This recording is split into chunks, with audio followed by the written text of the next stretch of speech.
Good evening. Welcome once again to an episode of Commander's Gridiron. I'm your host, Steve Lockman, where we talk about all things on the field, off the field, about our beloved Washington Commanders. And as most of you know, this past weekend was the NFC Championship game against divisional NFC East rival, the Philadelphia Eagles, up at Lincoln Financial in Philadelphia. Didn't come out on the better half of that outcome, and we're going to break that game down here tonight. But as always, we take care of some housekeeping stuff first. So for those of you watching and following along, look at the bottom of your screen. You'll see in that beautiful gold bar there, the revolving topics for tonight's show. So you can see what we're going to cover, what we have covered, what's to come, where you can chime in. Speaking of chiming in, feel free to use that comment bar, whether you're watching us on Facebook, YouTube, or Twitter/X. Drop us a comment, drop us a question, drop us some smack. We love the interaction with the fans and the viewers.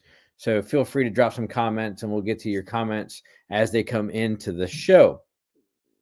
Last but not least, being that we are now knocked out of the playoffs for the 2024-25 season, we have a couple more weeks left here at Commander's Gridiron.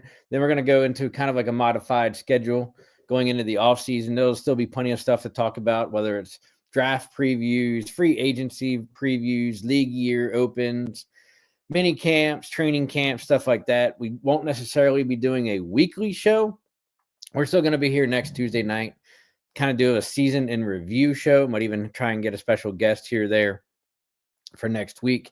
But then after that, we may be on like an every other week or an every third week, kind of to keep things fresh, keep things topics to talk about as things happen.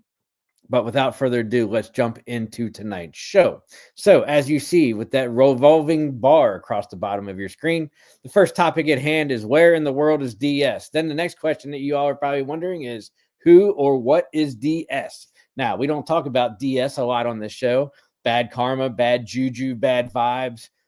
Want to put him in the past for all we can, but a really interesting article came up this past weekend, so to speak. It got put out on CBS Sports, but it was kind of an article that was a lengthy ESPN article, so I think CBS Sports kind of just shared it. And the article is by Seth Wickersham and Don Van Netta, who are kind of respected writers in their own right amongst the ranks. And basically, DS is none other than the former Dan Snyder, right? So it's kind of interesting that it's been 2 years, basically, since Dan Snyder has sold the team. The first year since the complete retool, rebuild of new coaching staff, new players, great draft pick, but the second year of ownership, right? So everybody kind of wonders, like, what is Dan up to? So for those of you that, kind of like me, really don't care what Dan did, Dan took Dan took all of his money, jotted off across the pond, and basically takes up residency in London now. And it was interesting because the two reporters that made this ESPN article reached out to some sources, basically some friends that had dinner with Snyder during the season, or basically later in the season with Snyder over in London, and came back to talk to these guys about his interactions with Snyder. And the quote was, "He effing hates it," was the quote from Snyder's dinner companion that he told his colleagues at ESPN. So let's just focus on a quick, short version of what happened, right? I mean, if you followed Snyder's history as an NFL owner for any length of time whatsoever, this shouldn't be surprising, right? That he basically is now hating the progress, the success, and everything else that has come the Commanders' way since he sold the team to Josh Harris and company. He was a vindictive little man, right? When he owned the Washington football team, refusing to comply with public requests to change the name of the team, violating all kinds of league rules, written, unwritten rules. Probably one of the most, I don't want to say, you could say infamous, so to speak, was when him and the Cowboys broke ranks together like madmen during the uncapped season of 2010, and then suffered that punishment at the hands of the NFL, Cowboys and the Redskins at the time did. And actually the Redskins got the bulk of the punishment, which actually resulted in, I forget the exact amount, but it was millions and like 30 to 40 million of dead cap hit per year for 2 years against the then Washington Redskins, right? Don't mind the fact that he also created an incredibly hostile work and an inappropriate work environment that the league fined him for so many times, investigation after investigation, and of course, during the sale itself. That sale, by the way, almost never did happen. And it's kind of interesting because everybody's like, oh, yeah, Josh, they put it out to bid. Josh Harris and Company were the top bidders. Among, I think Jeff Bezos was a prospective buyer, and a couple other dudes and their teams, of investors and blah blah blah blah blah. But look, the league essentially had to force Snyder's hand, and according to the report from ESPN, Snyder did everything he possibly could to prevent the sale from happening, right? And when I say everything, reading this article and what they convey to us, I mean everything. Snyder, according to the ESPN report, discussed the possibility of announcing, that he had given up earlier years, and all of his misbehavior and conduct was all because of his alcohol and stuff like that. And that's why he was so angry against the league and the owners or whatever, because he was drunk half the time, right? We don't buy that. But Snyder reportedly targeted $6 billion as the sale price for the Washington franchise because he thought no one would be willing to meet that price and he'd be able to keep the team and shove it back in the NFL's face. It took new majority owner Josh Harris finding 20, what is now a record, 20 minority partnership owners to get the Snyder's asking selling price of $6 billion. However, once that was actually comprised together, the deal almost never came together anyway. Because when it was about to go through, Snyder reportedly refused to hand over his bank information to Josh Harris so he could transfer the money. In case we can't make this clear enough for those of you listening, watching, and even watching this after the fact, Snyder was so petulant about the sale of his football team that he wouldn't volunteer a set of numbers that would allow somebody to transfer him $6 billion. $6 billion. It's not like somebody's Venmoing me $50. Somebody wants to send me a cash app for $100, whatever. We're talking $6 billion for your professional sports franchise. Absolutely crazy, right? Then apparently he got even angrier because the NFL dropped a whopping $60 million fine on him after the net price, affecting the net price of the sale, to drop Snyder's target of $6 billion below into the 500 and whatever that comes out to, right? So that didn't help matters any bit. But you can obviously tell that Snyder hates the success that the Commanders doing. More power to our team, more power to the new ownership, AP, the whole 9 yards, DQ, Jaden Daniels, and where we've been on this incredible ride so far this season. Next week's show, we're basically going to look at the year in review, kind of look at where we were in training camp, how we went through the season, the games we played, where we did good, where we did bad, where we could have did better, the deep playoff run that we took that nobody expected us to do, kind of including myself at the beginning of the season. But before I get to some of our first comments for the night, I'll leave you guys with this next little stat. And you guys know I'm always good for these little gems, right? And unfortunately, because you're going to see so many graphics throughout later on in the show in the last segment, this couldn't be included, so I'm going to read it for you, right? But basically, it breaks it down like this.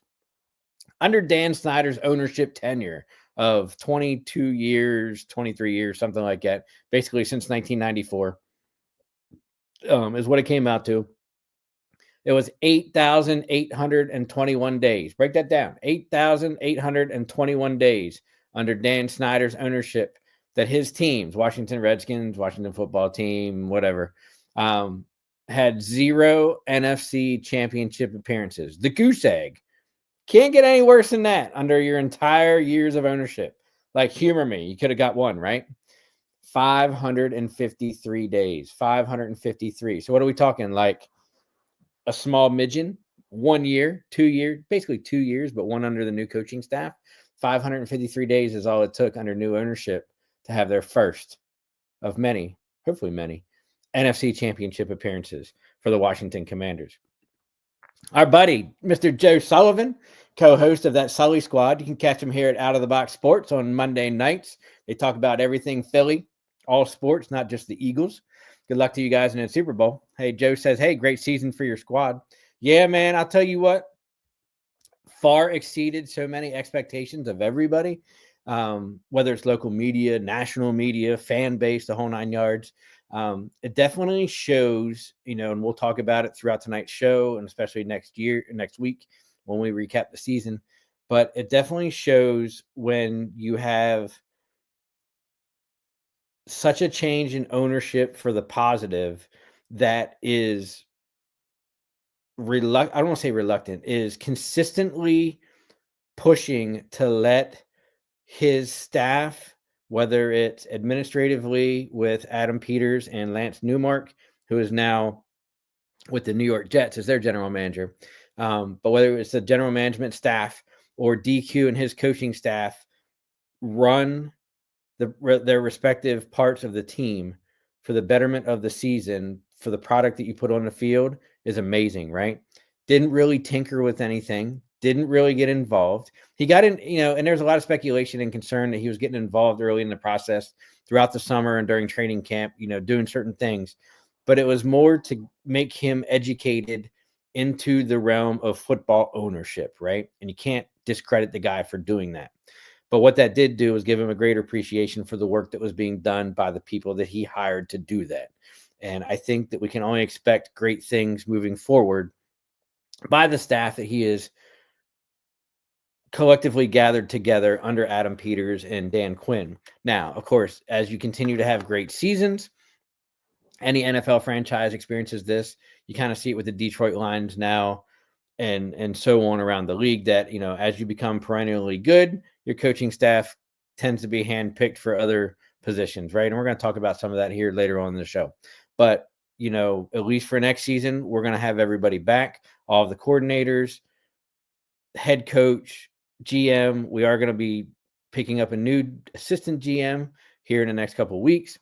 But, hey, I'm excited for where we're going and what we're doing. As I said, basically we went into the NFC Championship game 14-5 for the third matchup of the season against the hard-fought number 2 seed Philadelphia Eagles. And man, let's be honest, it wasn't. The final score was 55-23, the Philadelphia Eagles, and we're going to break it down where the scoring was, yardages, stats, and all that good stuff like we do here every week. But, we're going to break it down to the point that you can basically contribute it to about 4 different things, maybe 5 for the Washington Commanders. Yes, it was a blowout. Yes, there's reasons for the blowouts. And, look, overall, Philadelphia Eagles had a top 10 offense, maybe top 15, at least in the top half of the NFL, right, coming into the season, especially with the number 1 running back in Saquon Barkley, arguably the MVP for this season. Number 2, you're going against the number 1 overall defense in the NFL in the Philadelphia Eagles. Pretty stout. They came out, did what they needed to do. And let's just be honest, their roster position for position, other than arguably maybe quarterback, the Eagles, before going into the NFC Championship game, were probably better at every single position, except arguably maybe quarterback and punter. Okay? Out of 53 guys, and you may have 2 guys that are better than their 2 out of 53, it's kind of dwarfed, right? So, look, in all honesty, even though we were running the hot streak, we're the Cinderella story, we're playing good ball, we had little turnovers at the end of the season going into the postseason, we just didn't play good complementary football in the NFC Championship when we needed to. We were 6.5-point underdogs going into the NFC Championship. Obviously, that spread was covered, but it kind of is what it is, right? But it's all things that weren't expected. It was great progress, great development, and definitely a huge building foundation for next season for the beloved Washington Commanders. So let's look at the game. Look, obviously a lot of scoring in every quarter except for the third by the Eagles. A lot of our scoring is basically done in the first half. No scoring for us, unfortunately, in the fourth quarter. And kind of is what it is, whatever. So let's take a closer look at the game itself. Jaden Daniels didn't do that bad. He was 29-48 for 255 yards, had 1 touchdown pass, 1 interception. Look, you could say that it was an interception because obviously it was picked off in the end zone, but it's basically one of those late in the games. I'm throwing it up, trying to get, something to happen, and it's basically like a trash turnover, right? But it still counts against the stat, so it was an interception for Jaden Daniels. One of the things that kind of hurt us a lot, and, we'll talk about it here coming up as well, reviewing the game, Jaden Daniels was actually the leading rusher with 6 carries of 48 yards and 1 touchdown for the Commanders. And Zach Ertz, of all people, was the leading receiver with 11 receptions for 104 yards. We're going to talk about Zach Ertz later on in team personnel news and team news. But one of the things that I'm only limited to so many clips during my show, copyright bullshit and like formatting of, StreamYard and stuff like that. But one of the things I wish I could have put up, and it was actually kind of cool that they did it after the game. Not a whole lot of people saw it. Wasn't widely shared and publicized on social media, but I picked it up on a couple different people's feeds, and I watched it a couple times from like two different angles. But it was really cool. So for those of you that don't know, obviously Zach Ertz was drafted and played the majority of his career in Philadelphia with the Eagles. Took a little hiatus or whatever, contract reasons, old injuries, went and played in Arizona, and then came back over to DC this year. And one of the things I thought was super interesting, super compelling, if you will, I don't know if that's really the right word, was the fact of Zach Ertz was coming down the ramp, going back into the visitors' locker room after the game. And he was actually made the corner to go back in, and somebody out of nowhere literally yelled Zach real loud. And of course, I guess whoever was filming or taping, it looked like somebody's phone, turned around, and it was his former teammate from the Philadelphia Eagles, Fletcher Cox. And Ertz walked over. They embraced each other, had a long chat for probably about 60 seconds to 2 minutes, which was really cool to see because, those guys haven't played in a long time. Obviously now being divisional rivals, even though Fletcher Cox is retired, and a great player that he was for the Eagles, but they shared a lot of time together over their years together in Philadelphia. So it was kind of cool to see that mutual respect between the two players, former teammates, after a hard loss, for a guy late in his career like Zach Ertz, who may or may not return. And we'll talk about that here later in the show, being a free agent. And, it's just kind of something that was really cool to see after such a devastating loss for such a young, I'll use that term loosely, young team of our Commanders, right? But he was the leading receiver for the Commanders with 11 receptions, 104 yards. Jalen Hurts did what Jalen Hurts did, 20 of 28, pretty good efficiency, 246 yards, 1 touchdown. Look, their passing game hasn't been anything spectacular. They made it count when they needed to, got the passes when they needed to, got the personal pass interferences when they needed to get some extra yardages down in the red zone. And that's what good teams do, right? Saquon Barkley, obviously, arguably the league's MVP that we'll talk about in greater length later on tonight with another topic. Had 15 carries, 118 yards, and 3 touchdowns. Look, I said basically if you could keep Barkley from doing explosive plays, you had a chance, not a guarantee, but a chance to win the game, right? When Barkley's first play of the game was like a 60-plus yard touchdown run, it's going to be a long night. It's basically going to be a back and forth at best, maybe even a shootout, right? We did what we needed to do. What I thought we needed to do was keep him under 125 yards rushing. He only had 118, but the problem was, 2 of those were long runs. One of them was an off tackle bounce out to the right for a touchdown run, short touchdown run in the red zone. So, but look, Barkley is arguably the best running back in the NFL right now, maybe above or next to Derrick Henry of the Baltimore Ravens. And, he is basically what makes this Eagles team run the entire season, right? So, you got to give tip your cap to him and give him his props where it's due because he's just a phenomenal player, which bounces around so much now that like, how could the Giants give up that great Saquon Barkley running back? Probably one of the worst things that'll ever go down, arguably in NFL history, right? A.J. Brown led the Eagles in receiving, 6 receptions, 96 yards, 1 touchdown. In the crazy battle back and forth between Brown and Lattimore. Lattimore wasn't necessarily stuck on A.J. Brown all night. What you saw was a combination of one-on-one sometimes with Lattimore when they knew, depending on the defensive play call that Joe Witt would do and the amount of rushing and blitzing that he would put on the Eagles offense. That's number one. Number two, when they knew they were in certain down and distances where he could get a good one-on-one man-to-man matchup between Lattimore and Brown, of which you saw in some cases, overthrows, some contested plays, incomplete passes, and then in 2 cases they were good catches for AJ Brown. But you saw a really good battle there for one-on-one. Then the third thing was sometimes they would roll Lattimore to the other side to cover Devontae Smith. In some cases, provide a little coverage to assist the secondary with Goddard and stuff like that. And then basically kind of double team or mask a double team between rookie Mike Samerstil, Chin, and some of those guys over there to cover AJ Brown, right? Good, bad, or indifferent. It worked, didn't work sometimes, that whole 9 yards, right? But it kind of is what it is. Scoring summary kind of goes like this. Washington opened it up with a Zane Gonzalez 34-yard field goal to make it 3-0. As I said, and that was a long drive, right? That field goal came with basically 8 minutes left in the first quarter. So basically, the Commanders went down the field and took 8 minutes off, basically 7 minutes off the clock on the first drive. It was like a 18-yard drive for, what resulted in 3 points. One of the things that, happened especially on that drive, excuse me, and throughout the game, Dan Quinn does what Dan Quinn does, goes forward on 4th down with great efficiency.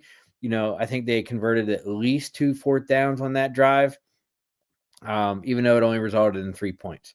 Barkley gets the ball first play for them, 60-yard touchdown run, makes it 7-3. 3 minutes left in the first quarter. Barkley has that 4-yard touchdown run to make it 14-3. Not too bad yet, knowing that, hey, look, only being down 11 points isn't that bad for us. We've done that before, especially in some, contested late quarter comeback runs, right, for us. Second quarter, we did a field goal, make it 14-6. Had that Terry McLaurin 36-yard touchdown pass from Jaden Daniels with the failed 2-point conversion to make it 14-12. Then, the Eagles kind of do what they do. We had the Hurts 1-yard touchdown run followed by the AJ Brown 4-yard touchdown pass to basically put them up 27-12. And then Zane Gonzalez with 2 seconds left in the half kicked a field goal, make it 27-15 at the half. Downside to it was the Eagles were going to get the opening kickoff in the second half.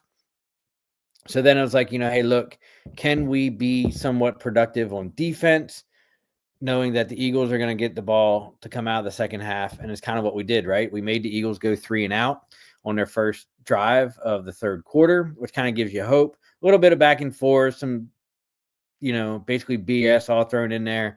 And then Jalen Hurts has another 9-yard touchdown run to make it 34-15. And then this is basically where it kind of just opens up, right? Jaden Daniels had a 10-yard touchdown run to make it 34-23. Still well within, shooting distance because we still got the whole fourth quarter to go. But then it's kind of the point where, one of the big things we're going to talk about is turnovers. Turnovers. The fourth quarter is basically all Eagles. A Hurts 1-yard touchdown run, a Barkley 4-yard touchdown run, and a Shipley 2-yard touchdown run to make it the final score of 55-23. Now, it's also keeping in mind, in fact, that, look, hey, to be a really good team and to make the Super Bowl, you need to capitalize on turnovers. And that's what the Philadelphia Eagles did, right? Washington gave the Philadelphia Eagles 4 turnovers, counting the trash interception, right? But the Eagles did what good teams do, and they scored a touchdown on every single turnover. So, basically they got 28 points by us not having the ball and giving them an extra possession, right? Let's just call it as it is.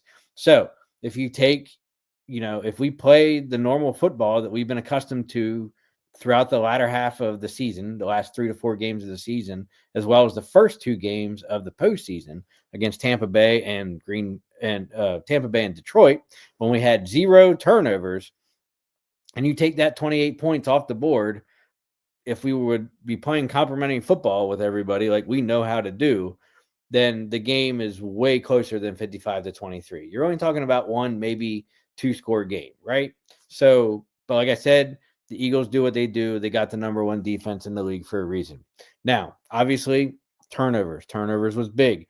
As Dan Quinn said in a post-game presser, look, you can't give those guys extra possessions. And, basically they did what they needed to do, and that was capitalize on scoring. Now, a lot of teams would just be happy to get field goals off of turnovers. But, you know, by them getting a touchdown on every single one, 28 extra points really hurts. It really does. It kind of makes it a lot more of an insurmountable challenge, not one completely impossible because we have Jaden Daniels and company to put our offense together, but it makes it a lot more work, right? And then, it also affects Cliff Kingsbury's play calling for offense because you're trying to stick with the run to, open up the play action and the RPOs, which seemed to work a little bit. The RPOs did, but you know, let's be honest, majority of the time you're trying to find that formation that the motions of players to create the confusion, but yet you're basically always going to run a pass play or, have Jaden scramble with some effectiveness. Now, the one thing that did, I don't want to say concern me a lot, but every once in a while, and it showed, Jaden Daniels taking more sacks than what he should have. I'm not exactly sure why he did. I don't know if he was waiting for plays and routes to develop and was already through his progressions and looking for more. Typically, he's either going to run, which he very well could have ran more in this game than what he did, or the fact that he should have thrown the ball away as many times like as Jalen Hurts did, right? But, like I said, it is what it is. So for the last 7 weeks, the Commanders lived in complementary football. So basically, and that would be the turnover margin for the most part, right? Let's be honest. It's where the defense kind of complements the offense. Defense isn't on the field as much. Offense puts those long drives together, keeps the defense fresh. And it was kind of the opposite way around again on Sunday afternoon against the Philadelphia Eagles. So, look, the Commanders didn't create opportunities and lost 4 of them, which resulted in there's 28 points off of the 4 turnovers. That was big. Dan Quinn knew that was going to be a big part of the game going into it, right?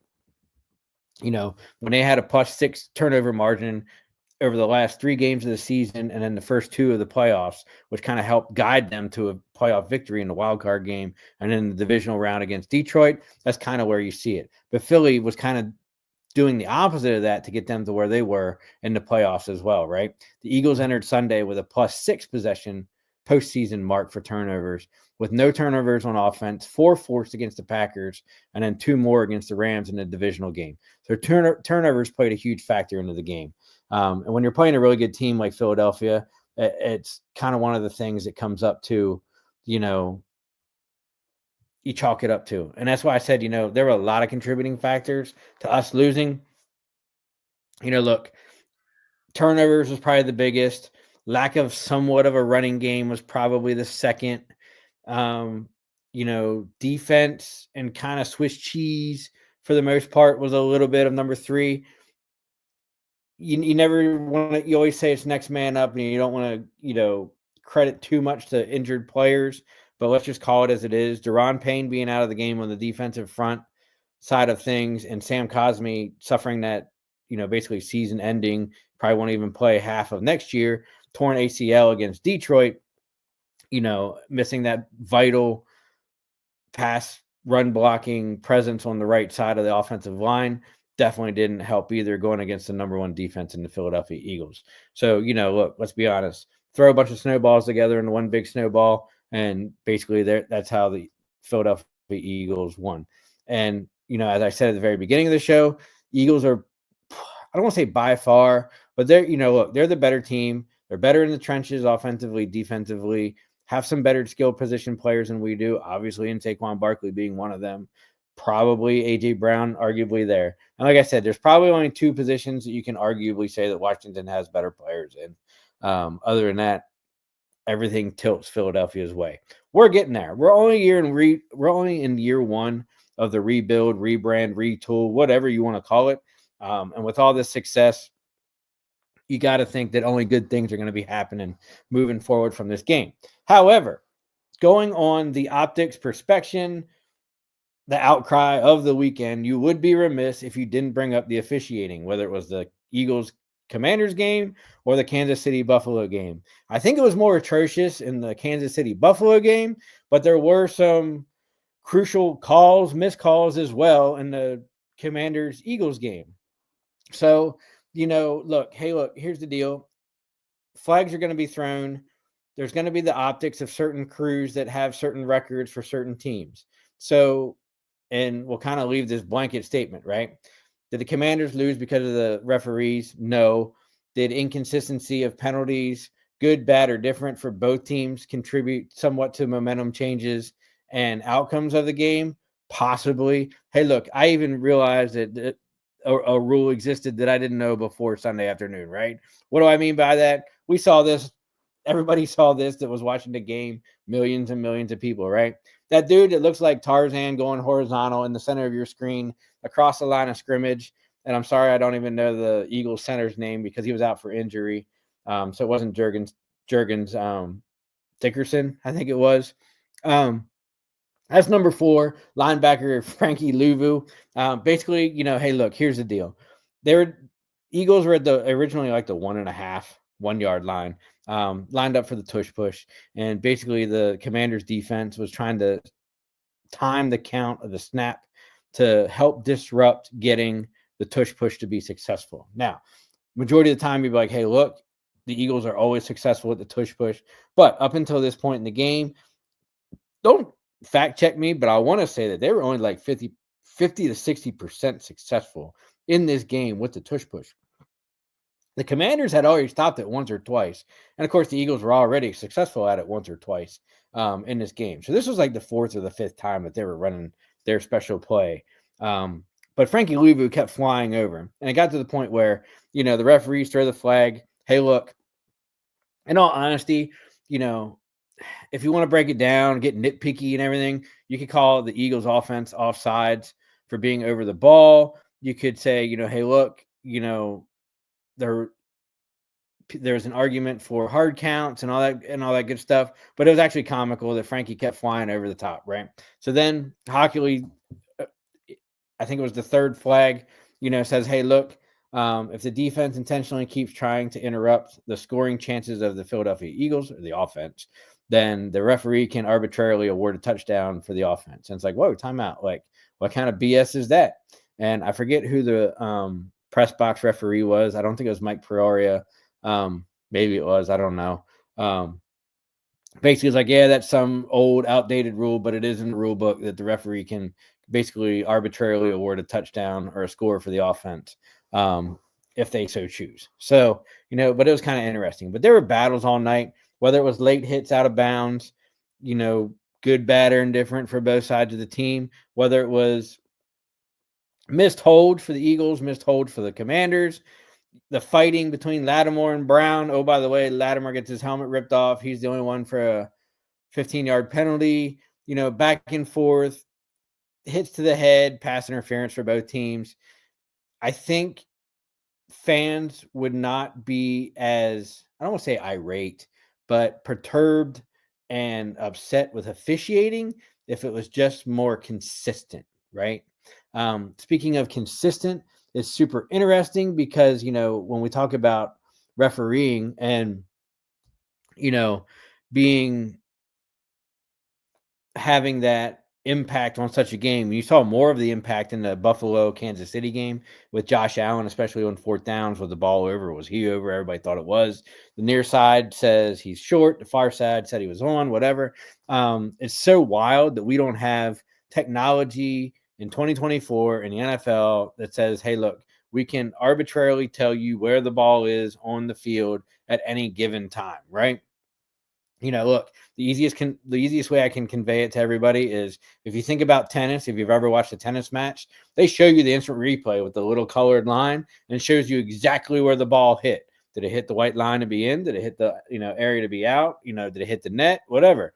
How this technology has not been adopted by the NFL just baffles me to no end, right? You mean to tell me that the NFL can't figure out a way to put this, whether it's putting a chip in the ball, whether it's, like satellites and imagery hooking up to figure out where the ball is in geospace and all that kind of crap.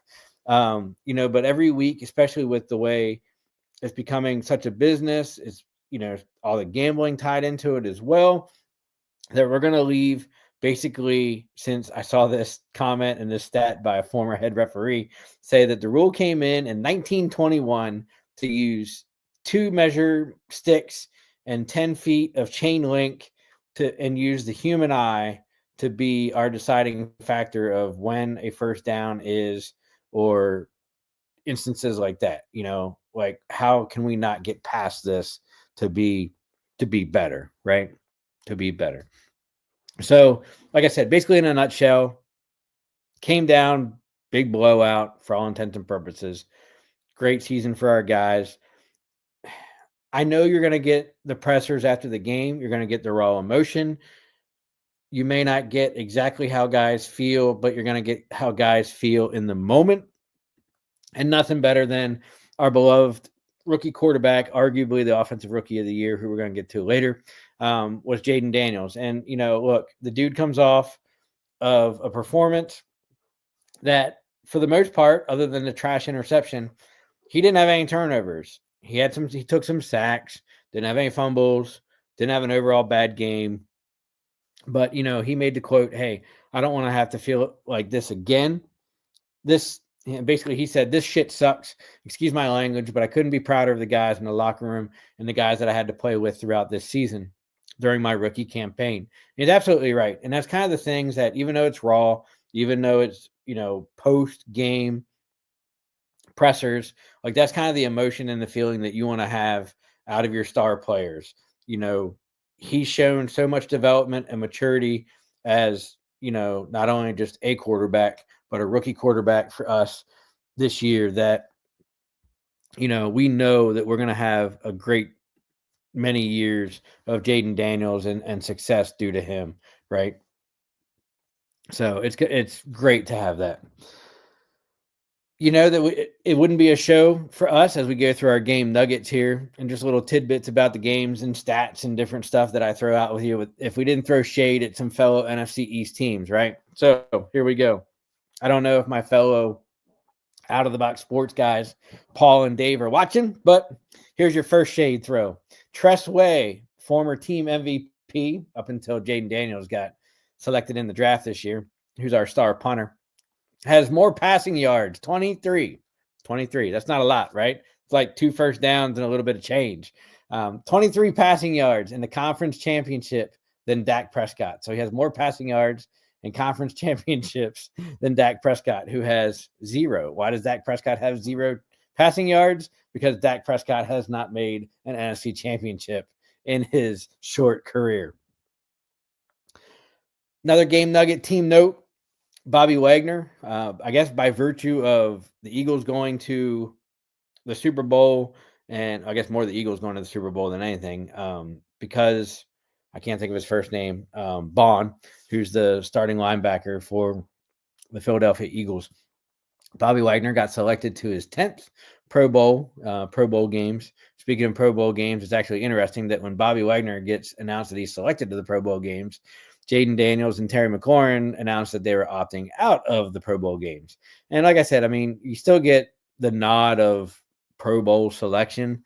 It's not officially a football game anymore. It's basically a skills competition and a bunch of odd and goofy things that, they put together for the AFC and NFC to battle against. And I think the biggest of which might be a flag football game in some respect. We mentioned his name earlier in the show, but Zach Ertz is kind of interesting. A lot of people, I don't say a lot of people, some people took it and ran with it. He had a post-game presser after the NFC Championship game in Philly, kind of a reflection at his locker about the season, the game, and then like I watched it. Well, so I saw some captions and headlines that said, Zach Ertz is not returning to DC, or Zach Ertz is retiring, or Zach Ertz is, whatever, basically not coming back, right? So I watched the video and then I was like, okay. And then I watched it again. Maybe I missed something. And I'm like, I didn't get that vibe, didn't get that narrative at all, right? So then apparently today during final team meetings in Ashburn and locker cleanout day, which is typically a day or two after your final game of the season, whether it's the end of the regular season or after a playoff loss. Zach Ertz actually came out and said that he isn't retiring. He actually is going to be a free agent here at the end of the year, but he would like to stay with the Commanders if it so pans out. He says that both he and Jaden Daniels are just scratching the surface of what they can do. Playing this year with Jaden Daniels made him feel like he was 22 again. And actually, he said he wished he was 22 years old again, because he'd love to have some more time with Jaden Daniels, but he knows that his career is dwindling. However, he did say that if things can get worked out for both sides, he would love to come back on another short-term deal, probably 1 to 2 years, for the Washington Commanders, which would be great because, look, he provided that veteran leadership on the field, off the field, in the locker room, community presence, the whole 9 yards. And he's been a great asset for Jaden Daniels and company in Washington. So it'll be great to see what happens. Commanders announced today that they've signed a bunch of players, some of which are, we kind of recognize the names, to basically reserve/future contracts. What does that mean? Basically, it means you put a hold on those guys so that as of right now, there obviously is no active roster, but they're part of your team for like practice squad, training camp, mini camp, stuff like that. So they're basically kind of like signed to your team under like minor contracts, right?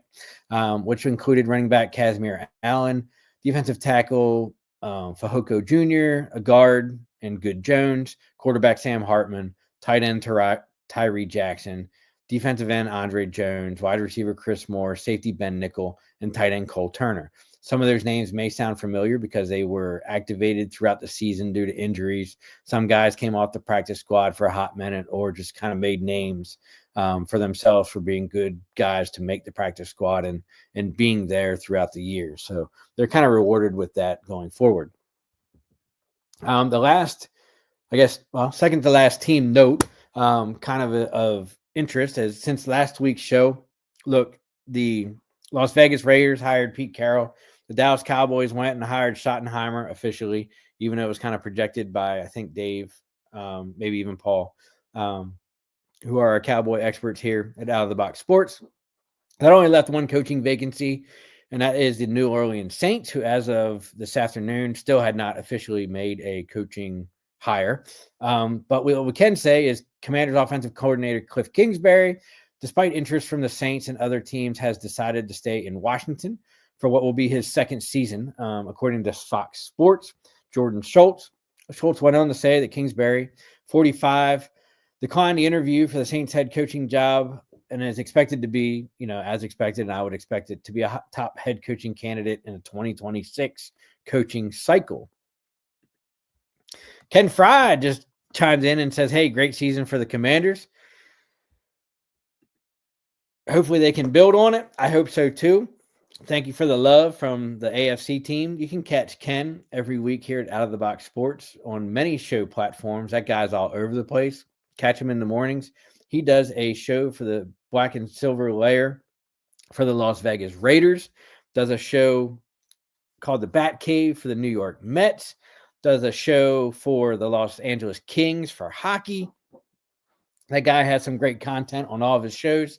I was watching his Las Vegas Raiders show yesterday, trying to fill in. Look, they don't play in our division. They don't even play in our conference. But they're kind of going through the same things that we went through 2 years ago, right? They still have the same owner. Yeah, I get that. But, they're kind of through the coaching carousel, GM carousel, trying to find the critical pieces needed, GM, head coach, quarterback, to kind of set yourselves up for success, right? They hit outside of finding a franchise quarterback, they struck solid gold in selecting tight end Brock Bowers last year, who was absolutely phenomenal for them. Set all kinds of rookie records for tight ends. So they're in good hands there. But, with them announcing the fact that they hired Pete Carroll and Spytech, former assistant GM Tampa Bay, who had ties to Brady, who's a minority owner of the Las Vegas Raiders, I think they're going to do really well. And, for those of you that don't know, because we'll preview it throughout the year and off season, all that other good stuff. Guess what?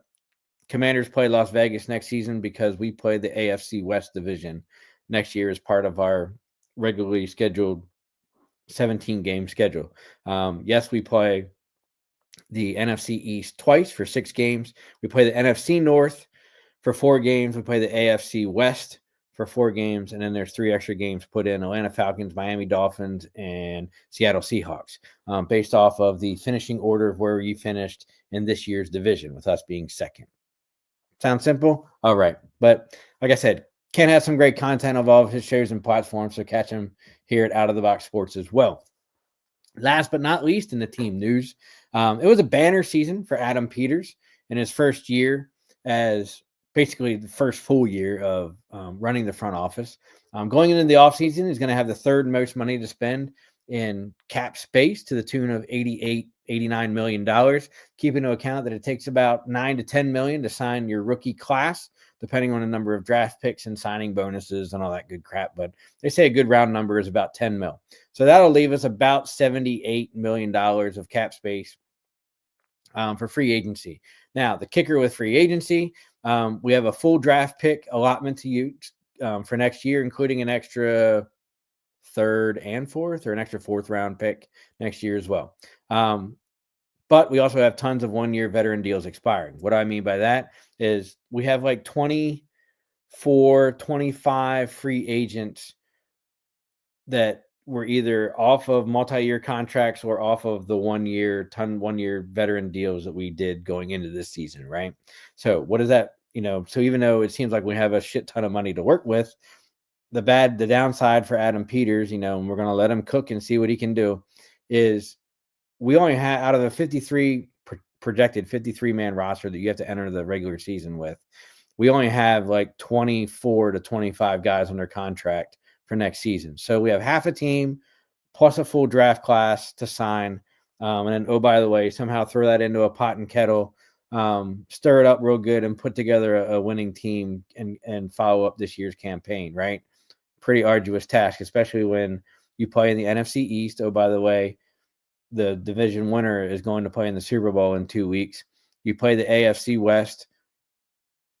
AFC West winner is, oh, by the way, going to play in their third consecutive Super Bowl in 2 weeks. You play the NFC North, where 3 out of 4 teams qualified for the postseason this year, and it could have been a fourth if they didn't have such a coaching debacle.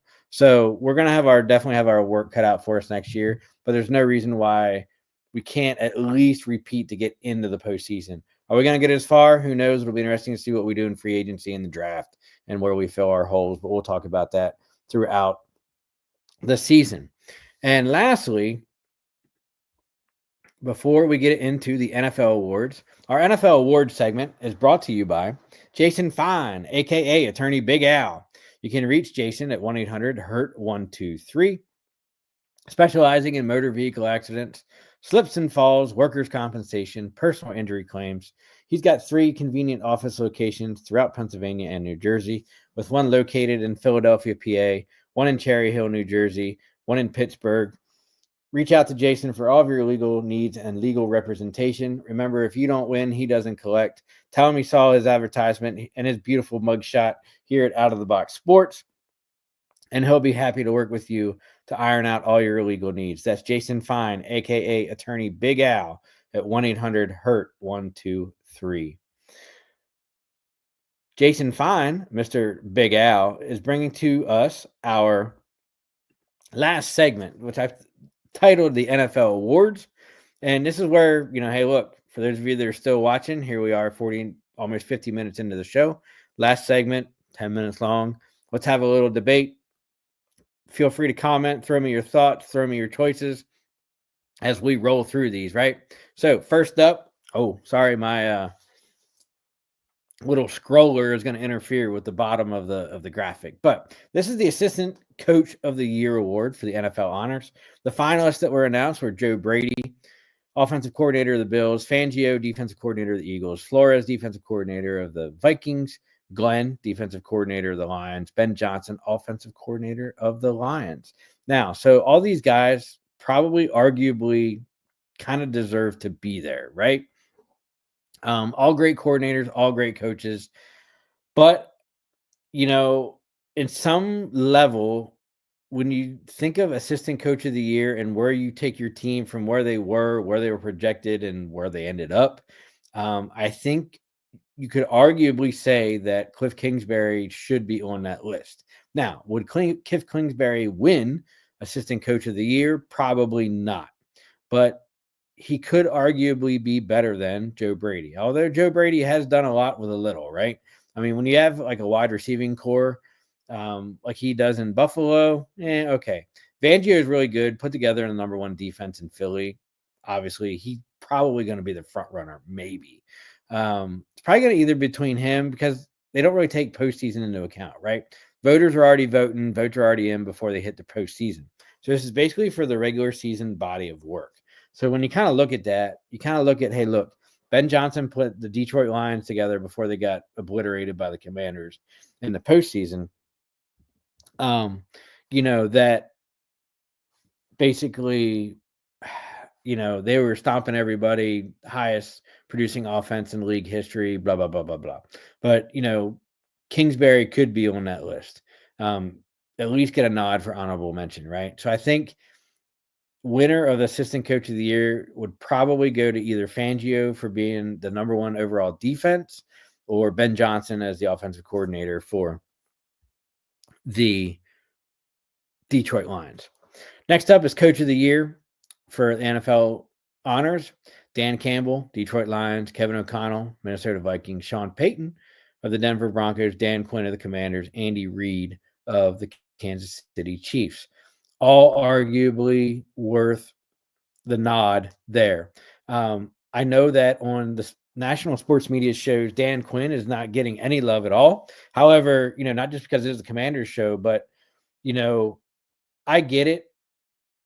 Andy Reid, two of the coaches are basically on perennial winners, right? Andy Reid, Dan Campbell. It's hard to build a three-peat program together, and Andy Reid, give him his nod, give him his props, shouldn't win coach of the year. Dan Campbell, kind of the same thing. I get it. Like 3 years ago, they were like 0 and whatever, or 1 and whatever. And he got them back into a deep playoff run. Like I said, playoffs don't count for voting. Look at the regular season. When your team's good in consecutive seasons, I don't know if that really garners full victory of coach of the year. So then you kind of got to look at, okay, Kevin O'Connell switching quarterbacks, because of injury, yada, yada, yada. Okay, really good play, right? My selection would either be Sean Payton or Dan Quinn, basically taking programs that were nothing before this year, both having rookie quarterbacks, both far exceeding expectations for said programs. And, just because the Commanders had a better overall season record, and kind of the stuff and the turnaround of offense and defense productivity as far as NFL rankings, I think Dan Quinn would edge out Sean Payton, but I guarantee, because of the narrative around Washington and the disrespect for that, Dan Quinn probably won't even make it into the top three. But, it kind of is what it is. So we know how that is. This one was kind of interesting because this is where it really gets tricky. I know there's a lot of discussion on the national stage about this. This is the comeback player of the year. Typically was by the AP, and that's who votes for all these, is AP writers. I think there's only like 50 to 100 of them, maybe 100 or something like that. I forget what it is. Not a whole lot, right? Basically, you didn't play the season before. You missed an extensive part of the previous season. Injury, hardships, whatever, right? So, Joe Burrow had an extensive injury, whatever. J.K. Dobbins tore his ACL. Christian Gonzalez missed 13 games last year. Damar Hamlin basically died 2 seasons ago. So is this a little bit of a carryover from that? Probably. The one that nobody gets and understands is why Sam Darnold is on this list. In all honesty, look, maybe Joey B. If not, then my vote would go to J.K. Dobbins. Even though they didn't get far in the playoffs, he still had a really good season with the Los Angeles Chargers out there. But it kind of is what it is, right? Defensive rookie of the year. It's kind of interesting. 2 Eagles on here: Cooper DeJean, Quinion Mitchell, Braden Fisk, Chop Robinson, Penn State grad. Who plays for the Dolphins, and then Jared Verse of the LA Rams. I think Verse is going to win this. Verse should win this. Honorable mention, maybe even replacing one of the 2 Eagles, should be rookie cornerback Mike Samerstill from the Washington Commanders. Had more interceptions than some of the guys on this list. Had some more tackles than some of the guys on this list. But, it kind of is what it is. Like I said, still a good short list of defensive rookies. But I think overall, Jared Verse had the better season at linebacker for the Rams, and he should get the nod. Not going to spend a whole lot of time on this, although we kind of can. A lot of good rookies on this list: Brock Bowers, JD, Malik Neighbors from the Giants, Bo Nix to the Broncos, and Brian Thomas Jr. from the Jaguars. This should go to Jaden Daniels. Arguments being made for Bo Nix, who basically had pretty similar stats to Jaden Daniels, minus the rushing. I think like Bo Nix had like one or two more touchdowns, not quite as many interceptions, a couple more yards, less than 100 more yards than Jaden Daniels. But then like the quarterback comparisons didn't include rushing. So like Jaden Daniels had like another 8 touchdowns on rushing and 500 yards or whatever it was to round out his resume for Rookie of the Year. Brock Bowers set some impressive records being that rookie tight end for the Las Vegas Raiders. He might even finish second above Bo Nix, but you got to think like how could Jaden Daniels not win that award, right? So it'll certainly be interesting.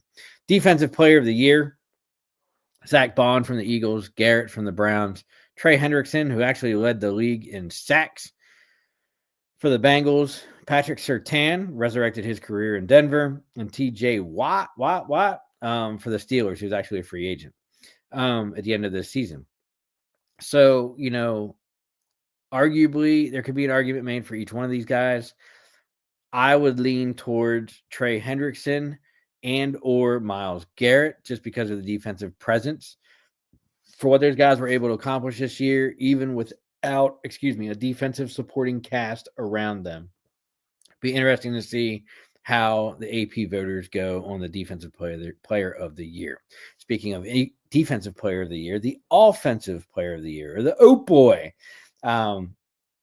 with league leading running back Saquon Barkley of the Eagles, Joe Burrow of the Bengals, which I'm actually kind of surprised, Jamar Chase, Triple Crown winner, wide receiver for the Bengals, Derrick Henry for the Ravens, Lamar Jackson for the Ravens.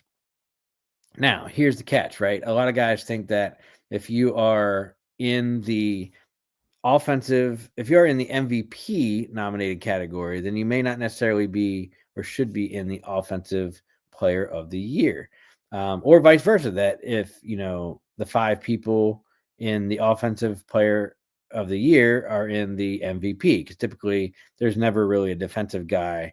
It's been a while, but very few defensive players make the MVP finalists every year, right? So, but it's kind of interesting because you'll see some discrepancies between the MVP list and the offensive player of the year list. Most notably leaving Derrick Henry off the MVP list and replacing him with Jared Goff. And then Josh Allen is on there as well, and Jamar Chase is not. So kind of interesting. But, when you look at offensive player of the year, Saquon had a hell of a year. Jamar Chase, Triple Crown winner for wide receivers. Derrick Henry bruising back. But, when Saquon kind of has a little better year stat-wise than you do, are you really going to overtake Saquon for offensive player of the year? Probably not. Lamar Jackson, arguably the heavy-on favorite to win MVP, will probably not win offensive player of the year as well. Usually they only do one or the other, but stranger things have happened, right? So, look, unfortunately, good, bad, or indifferent, MVP majority of the time goes to a quarterback, good, bad, or indifferent. This could be a year where you could make the claim to have co-MVPs. Don't correct me, but if I'm wrong, but I'm pretty sure the last time we had co-MVPs was in like the mid 2000s. I know Peyton Manning was one of them, along with somebody else. I don't think we've had too many co-MVPs, but it has been done before. Speaking of MVPs, here's your MVP finalists. And this is kind of interesting, right? Actually, going back to the offensive player of the year, an argument could be made for Jaden Daniels, stat-wise and record, to be a finalist of the offensive player of the year. We'll leave it at that, right? MVP. The 2 frontrunners throughout the second half of the season and even going down towards the end of the league year was Josh Allen and Lamar Jackson. Saquon Barkley kind of jumped into the conversation when he had a chance to break Eric Dickerson's longtime single-season rushing record, which they opted not to do when they sat him in the last game of the season. A lot of different opposing views on that. But where some discussion is brought into the MVP finalists is the inclusion of quarterback Joe Burrow and Jared Goff. Still trying to figure out why Joey B is in the finalist category for MVP. Team didn't do very well, not necessarily top in statistics for quarterbacks, but got enough nod that he is an MVP finalist. If I had to throw money, speaking on the regular season of work, I would say that it would either go to Lamar Jackson or Saquon Barkley. Now, knowing that running backs have a hard time winning this award, it'll probably go to Lamar. Knowing that everything that Saquon has single-handedly did basically for the Eagles and the Eagles offense, even though they are a divisional rival and like you kind of want to throw shade as much as you can, I would even lean so far as to say the MVP would go to Saquon Barkley. But like I said, it'll be interesting to see how the APs place their votes to slide that outward for the NFL honors. NFL honors are going to be given out the weekend of the Super Bowl, which I think is, if I saw correctly, the NFL honors are slated for either February 7th or 8th. Super Bowl is Sunday, February 9th. So, just under 2 weeks away, and we'll see who gets all those awards. Like I said, we kind of expect to have Jaden Daniels winning something, more than likely the Offensive Rookie of the Year, make his autographs become a little bit more expensive and get that extra inscription on those items as well. Speaking of timelines, our next show will be Tuesday, February 4th. Won't have a game to recap, won't have a game to preview. We might preview the Super Bowl a little bit, kind of see, hey, as we're only a couple days away from the big game. So we might throw a little preview up there for that based off the closing narratives for that show or for that game as well, and give them our picks. We'll see what this current spread is, being about 4.5 days away from the big game.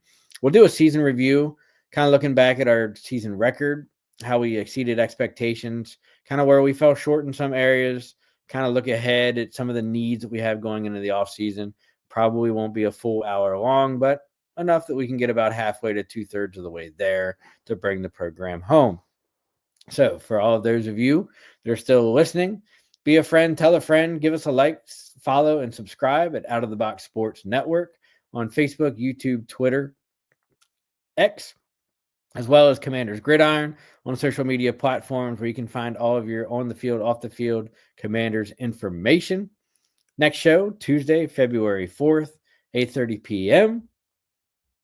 As always, take care of yourself and have a good night.